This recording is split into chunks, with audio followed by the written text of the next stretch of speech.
Most terribly cold it was. It snowed, and was nearly quite dark, and evening came on, the last evening of the year.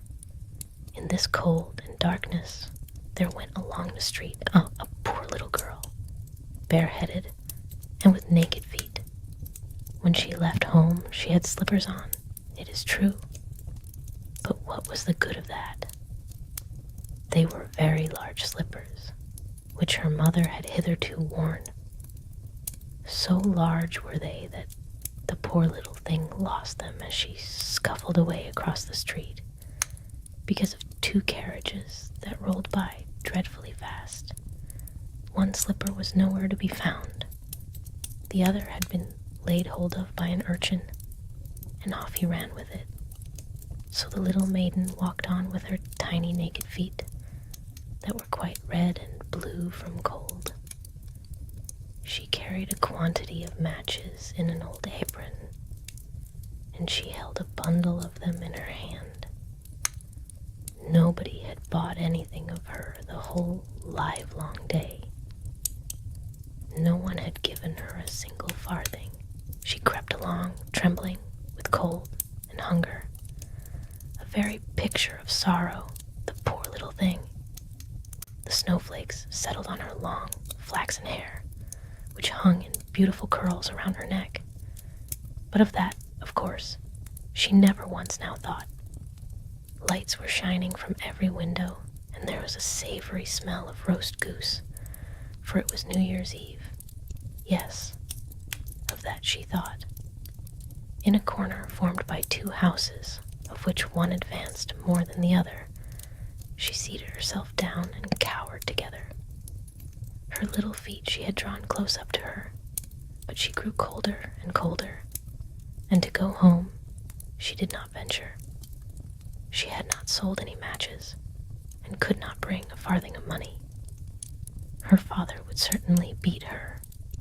Besides, it was almost as cold at home as here, for they had only the roof to cover them, through which the wind howled.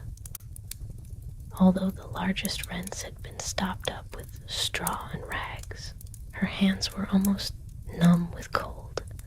She drew out a match and struck it against the wall. How it sputtered and burned! It was a warm, bright flame, like a little candle, as she held her hands over it. It really was a wonderful little light. It seemed to the little girl that she was sitting by a large iron stove with burnished brass feet and a brass ornament at top. The fire burned with such blessed influence. It warmed so delightfully. The little girl had already stretched out her feet to warm them too, when the flame went out. The stove vanished. She had only the remains of the burnt-out match in her hand. She rubbed another match against the wall. It burned brightly, and where the light fell on the wall, it became transparent like a veil, so that she could see into a room. On the table was spread a snow-white tablecloth. Upon it was a splendid porcelain dinner service, and the roast goose was steaming famously with its stuffing of apple and dried plums.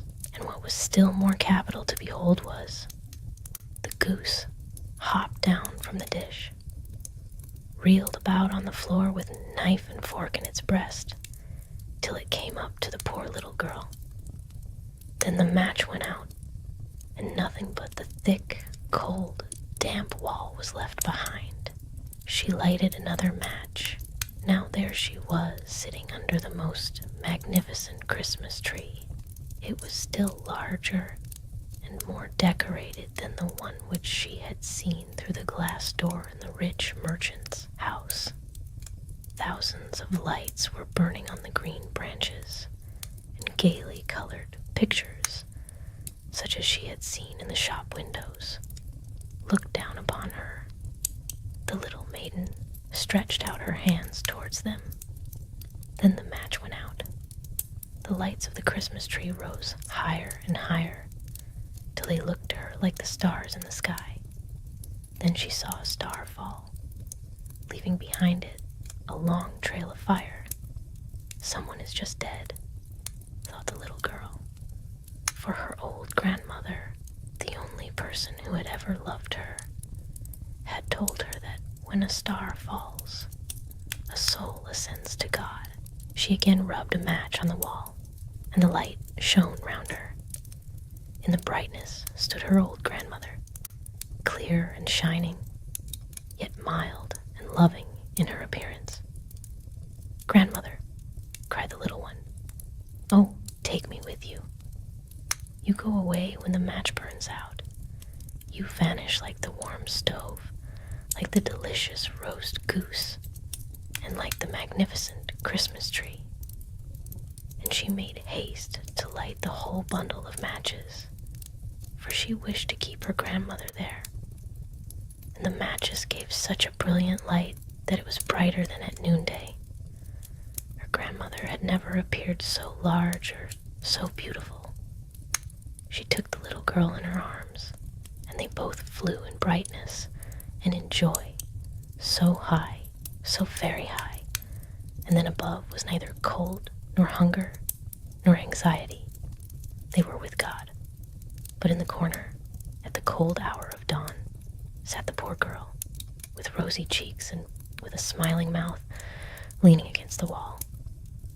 Frozen to death on the last evening of the old year, the New Year's sun rose and shone upon a little corpse.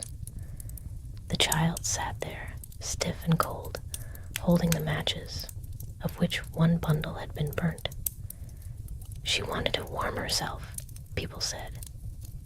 No one had the slightest suspicion of what beautiful things she had seen.